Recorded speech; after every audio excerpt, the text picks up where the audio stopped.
Welcome back to the Chicago Tomahawk. I'm Mike and I got my linemate Matt with me. And today we're gonna go over the Blackhawks' latest game. They won. I know it's it's something to talk about because they actually won a game. I think they're on a pretty long slide there for a while. 5-2 against Columbus. Got some NHL news for you guys, and a couple rumors that me and Matt heard recently that I didn't think that they had much weight behind him, but we're going to talk about some Seth Jones rumors. But before I get into it, we have 30% off on our code Chicago Tomahawk at the Liquid IV website right now. Anything you get on the website, Liquid IV, use code Chicago Tomahawk. And you'll get 30% off. I use the stuff. It's great. So head over there and they'll take care of your hydration needs. So Matt, Blackhawks won a game. What did you see in that in this game? The Blackhawks, Domi made a couple comments saying that nobody ever came to visit him in Columbus while he was there, and now that he's in Chicago, his whole family's in town for the holidays. Did you hear what he said, that that Columbus is a shitty town or something? Yeah. Oh, yeah. I mean, I heard him say that. I was kind of surprised he said that because it was 2 years of, COVID stuff. You couldn't really go visit anybody anyway. And he exactly wasn't lighting it up. He was a bottom six guy and he wanted out. I was surprised he said that, but you know what? He backed up his words and he ended up getting that first goal. Kidding. And he's probably like, it's kind of funny, man. He doesn't seem like the burn the bridges type of a guy, but it was bad for him there. Definitely. Which is really funny, man. It's like, Johnny Gaudreau, going there thinking this is the best chance that he has. Columbus isn't having that great of a season, and Domi's over here kind of ripping the town, which to be honest with you, I think it has like a bad look on you when you kind of rip a town, unless they have unduly, kind of screwed you over in some way. Some organization has kind of screwed you over in a way. Say if you're like Carey Price and you're like, hey, I gave these guys, my heart and soul for my whole career there. And what did they do in return? They gave me one 80-point score. my entire career there. I think Colorado had 4 80-point scores last year, and he was he couldn't win a cup there because they couldn't put a team in front of him. Do you think that organizations kind of do you think that they burn bridges as well as players? Well, yeah, like going back to Johnny Gaudreau signing with them. You know what, man? I think, he said he wanted to go back home or close to home. I think it was about the cash. And it's a good place to actually live. If you're not an athlete, it's not really a big pro NHL town, but I guess it looked appealing to play with like a guy like Patrick Laine. Because he's been hurt. I remember who was on the broadcast with Vosters? Sure. Was it Murray that game?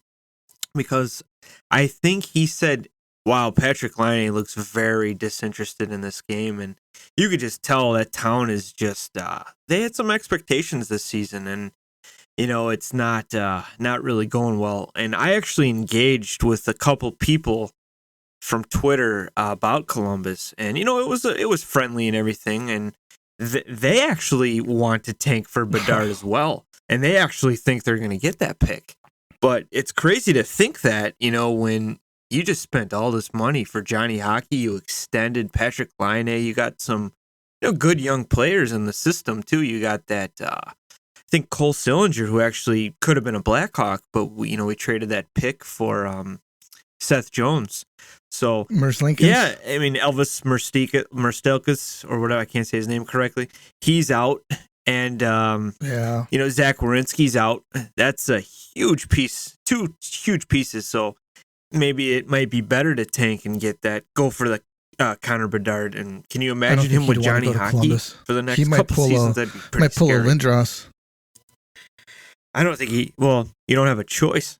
Eric Lindros. Well, I would only want that if it was a Phoenix pick again. If it's like, okay, Phoenix Coyotes, you're up there, and Connor Bedard just stands up and says, "Don't bother. I won't. I'm not playing. I'll play juniors for the next 3 years or whatever." I wouldn't blame him.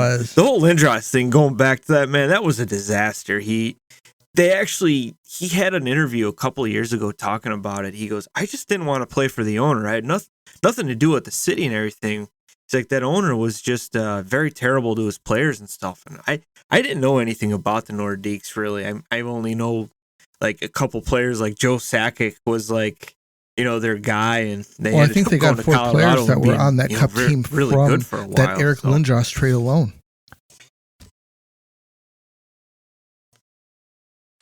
Right. Well, the Eric Lindros was a trade with Philadelphia. He was part of that.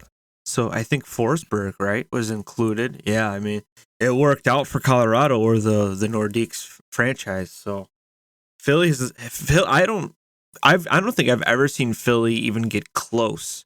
I think the closest year was with Roenick, Amani, Jamnov, and I think they lost to the Lightning. They was lost that to the Blackhawks. That was the closest I've ever That's seen. Pretty close.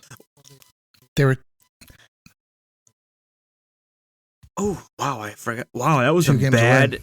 Well, yeah, that's crazy. Wow, I can't believe I forgot that. Michael Layton, the starting goalie. Wow, you're right. He played over his ability. Yeah, I can't believe I forgot Philly. That's how crazy you forget the teams they beat. I mean, I remember Boston. That was a good series, but Philly, I just feel like Danny. I think Danny Briere that's all they had.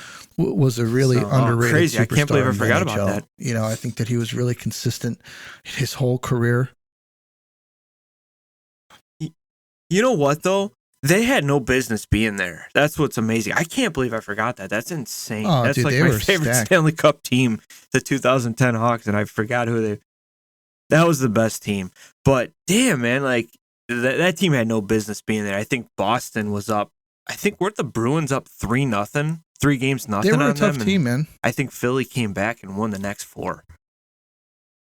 They were. I'm not giving them enough respect. I can't believe that. But I mean, back in the day when we were kids, the Legion, they were powerhouse. Renberg, Lindros, Leclaire, Ron Hextall, and they never get it done. Then they get Jeremy Roenick, another stud, and Amani. No, they had him at the same time as Roenick. Dude, and Amani. I like Jamnov.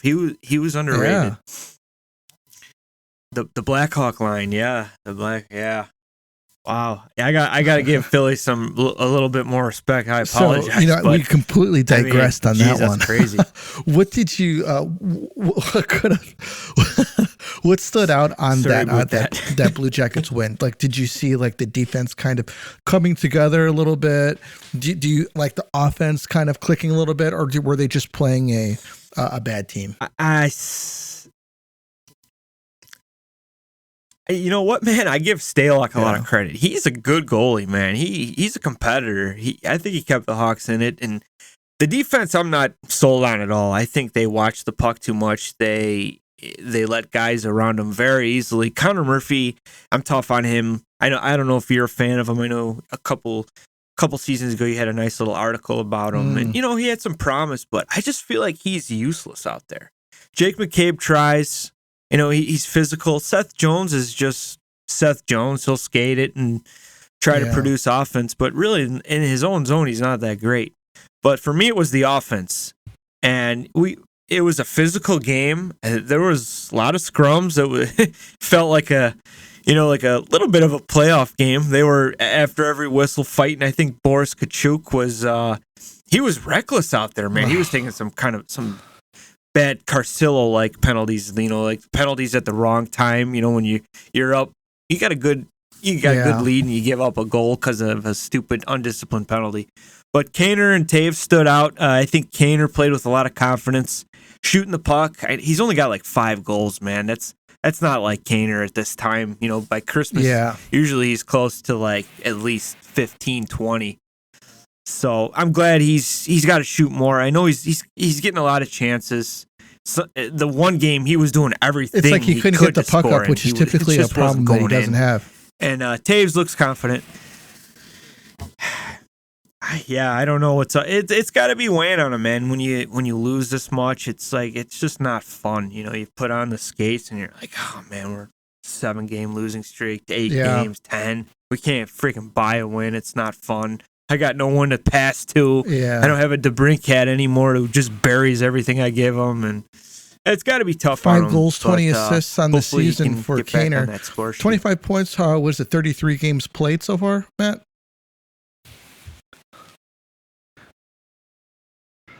Yeah, I think he's. Let me look that up. 5 goals, 20 assists. Yes, I think around whatever. How many it was, games? 33 or 32. He's gonna get the assist, man. That's a given. He'll probably get. I'm still thinking he's gonna get close to 50 assists, no matter what. The goals are gonna be way down. Whenever I'm looking for something like their record comes right up, and I'm just getting a blank right now. But I'll keep looking. Oh wait, no. They've played about 40 games, 25 points. That's not like Kaner. He's usually record for the Hawks. Yeah, they're no, the 32 Hawks games are played. 20 and 4. So 25 points in 32 games. He's typically a point per player, a point per game player or above. So no, he's not necessarily hitting those marks that he's typically hit. But then again, I mean, look at the team that he's on. He'll get it. Yeah. Yeah. The poor guy, he's got no one to pass to. Max Domi, he's a likable guy. He's a gritty guy, but he's not an Alex DeBrincat. He's not a finisher like that. And I don't know. Obviously, Domi, he's happy. He's playing with world superstar Patrick Kane. His numbers are going to go up, and hey, I'm going to get a paycheck next season. Yeah. Maybe a couple more years. It looks good. James is having a pretty decent year this year. He needs that elite shooter. Yeah, I think he's leading the team in goals now. I think he's at 11 or something, but he looks better. I like him and Kane playing together. I think that Kane deserves it. He needs a guy that has a little skill and can win a face-off. And Kane's game is possession. You win the face-off right there. You got Kane already has got the advantage. So I think they've been playing huge. Well. Both Taves and Kane have been playing well. Obviously, Taves doesn't have all the responsibility that he used to have, and I think that's been really good for his game and to kind of free him up a little bit and maybe give a little bit more time, on his body. I was watching some of the playoff series, that the Blackhawks won on Christmas. That was on NBC Sports, and man, dude, did these guys put on some miles? Boston, I watched that one yesterday. And it's nice to see Taves produce at this time when a lot of people were kind of writing him off. With the Blackhawks, the way that they are right now, the way that they're built, they're obviously not winning, which leads into essentially what this team is supposed to be. They're not supposed to be a team that's contending for a playoff spot. They're supposed to be a team that's contending for that number one, that number one draft pick that's coming up, that one coveted draft pick that's coming up, this offseason. Now, I think if they get a pick within like the top 3, they'll be solid. But you want to get that Connor Bedard pick. How do you think that, based on the rest of the NHL and how some of these other bad teams are playing, namely, the Ducks, obviously Columbus is there, how some of these other teams are looking to score or try to be in the best position to get this draft pick?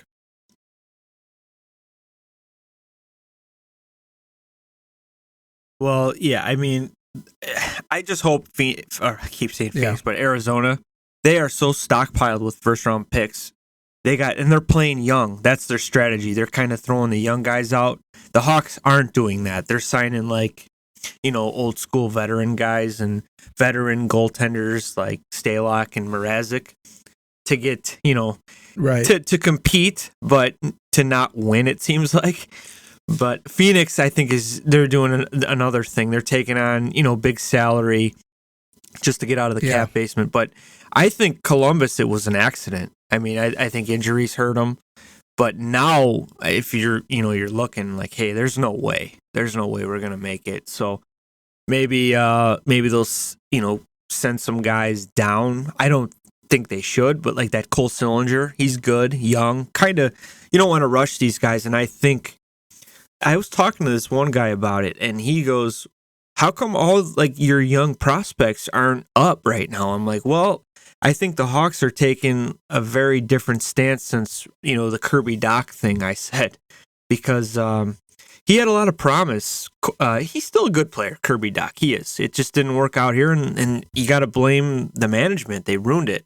And he goes, "Wow, I never thought of that." And I said, "Well, we got how many players on Team Canada? I think 4, correct? From the Hawks. Doc. I think it's Doc,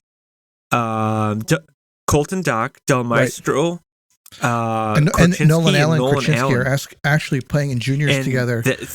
And apparently these guys are getting a lot of chemistry. And the same pair. That's great news, because I think Nolan Allen is, I guess you could say he's kind of going to be like your Siebes. Right. And then you got your Korchinski, who's kind of going to be like your Keith. So, and then you got another kid. This other kid, Del Maestro, I didn't know too much about him until, last couple of weeks. I've been looking into him. I saw that he made the team, and he's in the top 6 or the 6th pairing. And I believe Colton Doc I think he barely made the team, but he's on the team.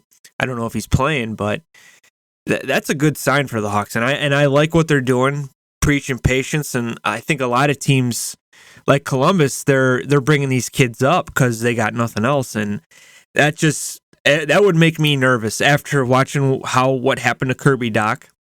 I would be patient, and I like what they're doing with Lucas Reichel. So I think the Hawks do have hope. I want to let everybody know that it's never too early to play holiday music, and it's never too early to start thinking about gifts, whether it's for a friend or the friends in your pants.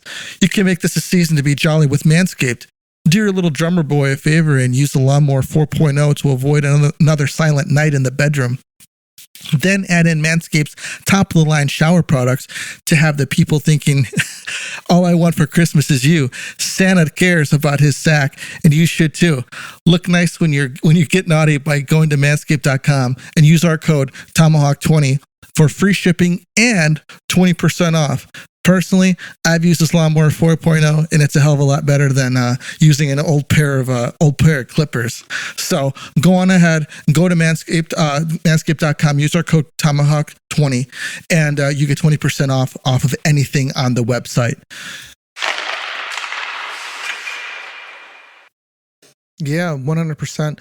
Especially with Colton Doc, a lot of people were like, "Oh, we're just drafting siblings here," because we took on Caleb Jones when we got Seth Jones, But in Colton Doc's own right, man, he's actually a pretty good player. He's got a nose for the puck, and from what I've seen from him play in these, like these kind of prospect games that they have right before the season starts between Minnesota and the Blackhawks, they've been doing this the past couple of years. He has stood out to me, and I think that if he gets the proper development, man, he could be a good number 3, number 2 center for the Blackhawks. And if you want to compete for a Stanley Cup, man, you have to have at the bare minimum 3 solid centers. Oh yeah, 3 really good centers, because obviously it helps with your possession game. So actually, I'm looking forward to his development, man. Drew Comesso, I'd like to see more on him. I know a lot of people are pretty high on the kid. Goaltender, right? Could. Yeah, I haven't seen much on him, and me, man. I love goalies. I love them, but I just haven't seen much. I know I heard a lot of hype, but it's just hype. I want to see, like a showcase, like you said, those prospects games and stuff like that. I like to when they used to do the Traverse City prospect tournament. The Hawks used to be in that tournament, and you got a really good look at these guys. And I just haven't seen much of Drew Comesso yet. Yeah, he's playing for, I think, Boston College, so more than likely he's going to have to do some time in the AHL. That's scary to me. Korchinski, I could see making the jump straight to the NHL because we've talked about this at length before. In juniors, these guys play more of a, it's more of a similar type of schedule compared to the NHL, comparative to college where they only play like 2 games a week or something like that, or maybe 1 game on Saturday, for college. But so I could totally see him possibly making the team next year. I thought he could have made it this year. Yeah, he looked so good. He looked so confident. He but did, man. They're like I said, that the whole Kirby Doc effect, we'll call it. They're not playing games anymore. They want to do it right, and you gotta respect that because they're taking the right approach with it. I think actually, if they did call him up and he did make the team, I think they would lose him. Well, not lose him, but lose a year to unrestricted free agency or something. Right. So it's kind of a smart move to just get all you can out of these prospects. Yeah, and kind of get them all in at the same time with the least amount of cap hit. Yep. So which kind of leads to like something I wanted to talk about. The cap is going to go up from today. In about 3 years, the cap is going to be up to about 92 million. Today it's at about 82 million. I think the Blackhawks are obviously building up to this point to have a competitive team that is not just, looking for a playoff spot, but I think looking to make a deep run within the next 3 years. And they're looking to do it by stocking up some kid talent and looking to lure some high-end free agency talent. Matt, I'm just going to throw this out there. It may sound completely freaking insane, but listen to this. Connor McDavid in 3 years does not win a Stanley Cup with Edmonton. Why would he want to stay there when he can go to somewhere like Chicago, a town where he knows that the organization would pay him. They have a great facility, and he's got a young, hungry team that is ready to take the next step to be to try to make a push for a Stanley Cup. Do you think that a high-end talent like say McDavid or Matthews or even Austin Matthews. I thought you were going to say Matthews. Yeah, I'm just. No, I'm generally between Matthews, like these high-end talent guys who haven't won in Toronto, under the microscope in Toronto. He's like, you know what? I just want to get the fuck out of here. It's brutal here, or, maybe even a Mitch Marner looking for, another role somewhere else. Could you see the Blackhawks luring top-end talent like that? Absolutely. And like you said, they're going to be in a position to give the guy what he wants, and he'll play on a good team, kind of like Marian Hossa. Like, you got the money, you got the young talent kind of waiting to get in that extra piece, like that final piece. And man, I could see McDavid absolutely wanting out. I think their window is 3 more seasons, maybe even 2. But he's got to win. The guy wants to win. He's doing everything he can. I mean, this guy he's scoring. I think he's at 30 goals already. Yeah, and I think he's at 33. They were calling him, you're. I think it was Ed Bismoron who was saying, "Oh yeah, you're not much of a shooter, but I noticed you're shooting more." And he goes, "Well, dude, I scored 40 last year. Like, what are you talking about? You're so used to seeing his assists, but this guy can shoot. This guy could put up goals, and he's putting up assists. I think I would love to get a guy like him. Anybody would, but I think the Hawks and these like teams like the Ducks." Maybe another lower team like Montreal, they're kind of building. Like, they'll spend money on it because they'll have it, and they're a good young team. They're going to be really good. Give them a couple seasons. Right. With Matthews, and so when you were talking about that, I've actually heard somebody say this. It's like, hey, Austin Matthews is going to be a Blackhawk. I'm like, what the hell are you talking about? He goes, Patrick Kane's going to resign cheap. He's going to want to play with Kane. And I'm like, okay, dude, whatever. And I heard this on a radio station. And then he goes, Austin Matthews just signed a huge deal with like a Goose Island thing, like partnership with it. And I'm like, really? That's kind of weird. It's, Chicago based.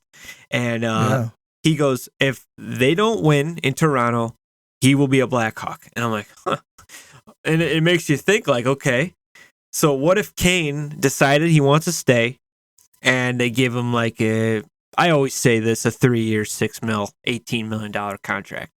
You get Connor Bedard. I was thinking 21, but you get Connor Bedard, and Kaner's going to play with this kid kind of like, hey, you're going to live with me the next 3 years.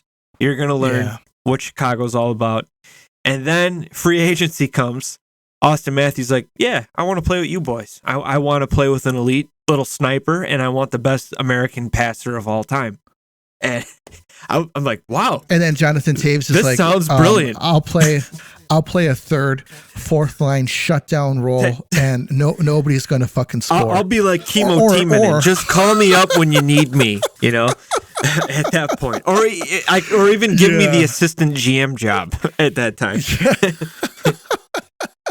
But you know what? You think about that stuff. It's like you're living in like an NHL, like whatever, EA Sports fantasy, like, wow, his deal's up in 3 years. I'm going to make a huge pitch and get him, you know, something like that. But hey, it could happen, man. Like, if you really think about that, man, the leadership that if Taves and Kane were to be around, man, they could provide the leadership for a squad like that to win a cup. Absolutely. The more every day passes, I think more and more like, okay, I put myself in like the position of the GM of all the teams that are interested in Kane. I'm like, okay, am I going to give up 2 first-round picks, maybe a prospect, and maybe a third-round pick for a guy who's going to play 20 season games and maybe win a Stanley Cup? And that's a big maybe. You know, it depends on the whole team. It's risky. I could just wait till next season, July 1st, and give him a deal, and if he likes it, he can come here for free, and I can keep my guys.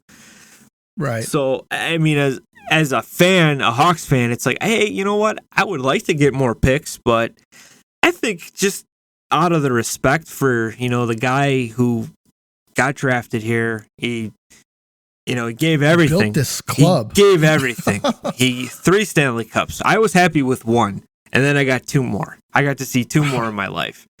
And I mean, can you believe it, man? Can you believe saying it? I've never thought before 2008 when we drafted Taves and then Kane. I'm like, we're never going to win. We're going to be like the damn Cubs. It's going to be like 100 years. It easily could have been. It could have been. Yeah. It just worked out, and now the Leafs are the Cubs. You know, they're in the same boat. Like it's cursed. Like they can't get over it. But going back to Kane, I mean, I want him to stay, and I would rather him sign.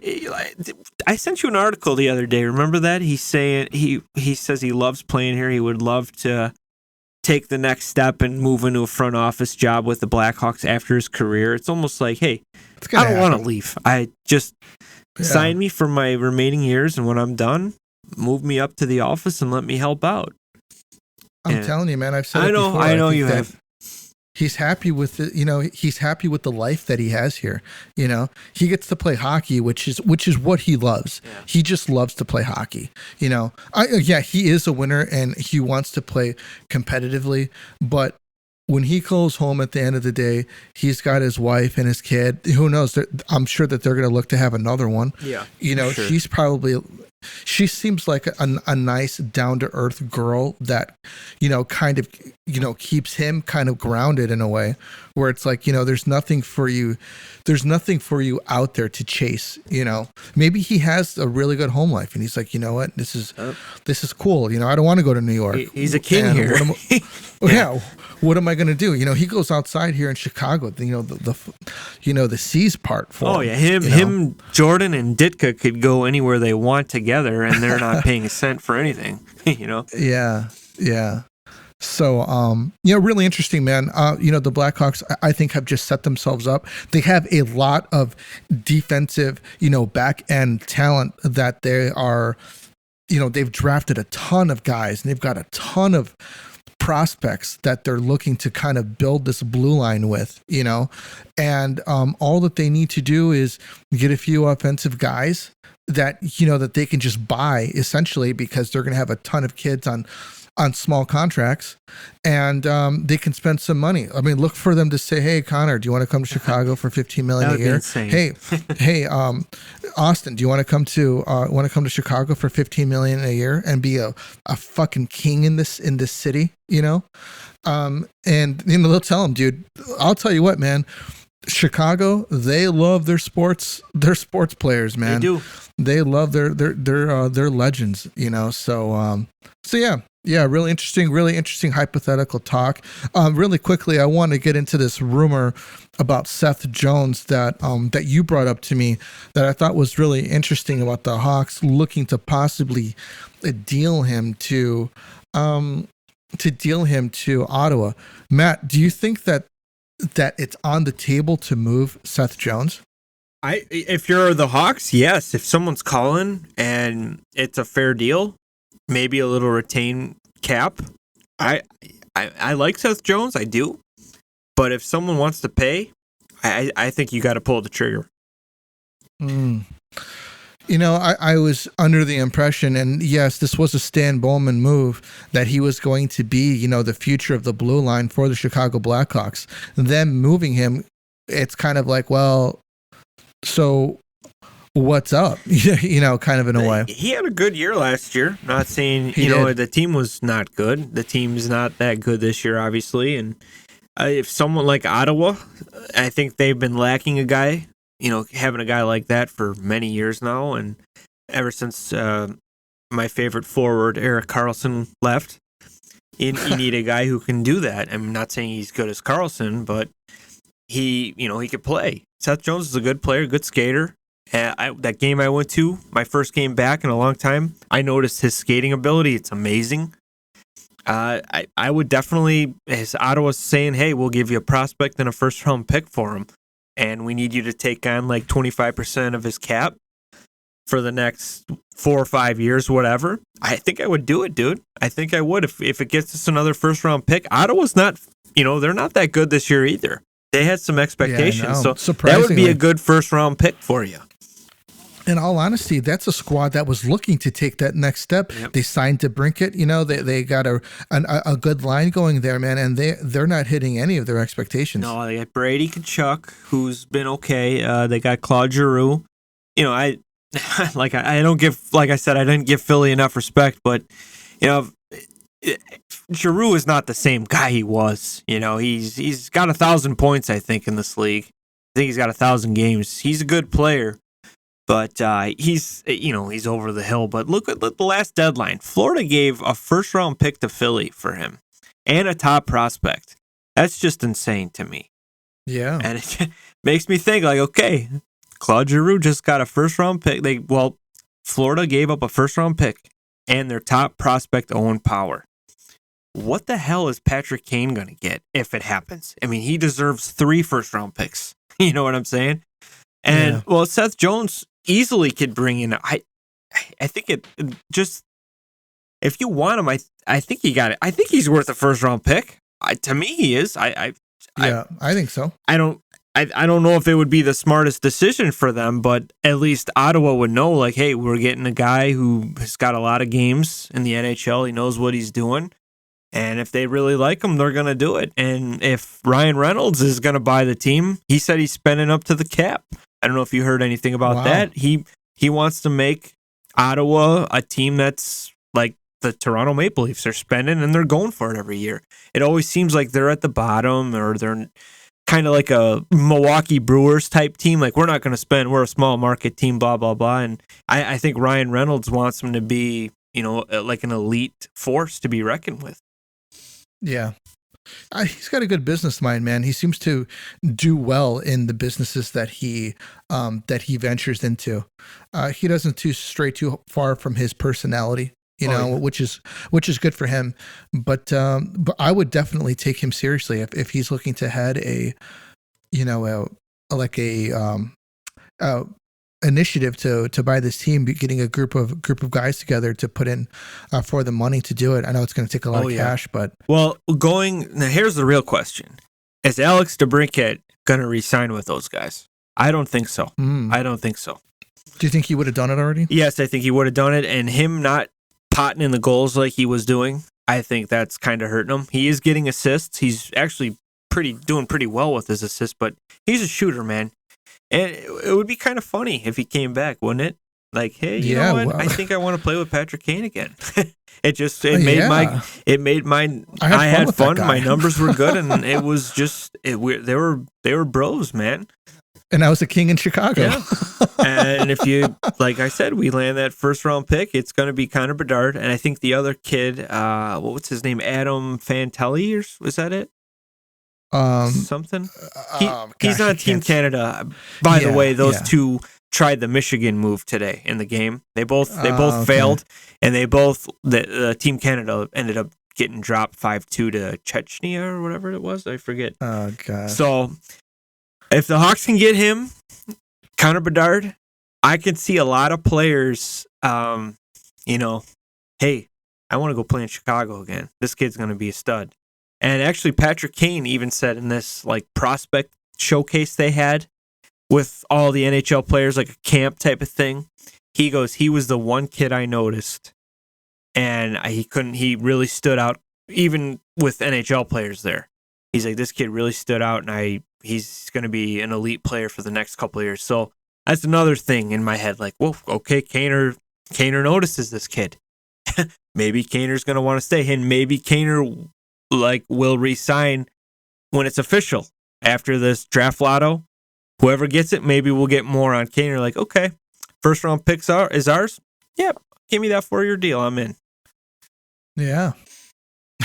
All I got to do is pass the puck. Oh, he scored a goal tonight, man.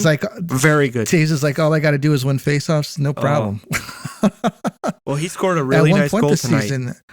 At one point this season, he was at 70% from the dot, man. He's the best faceoff man in the NHL.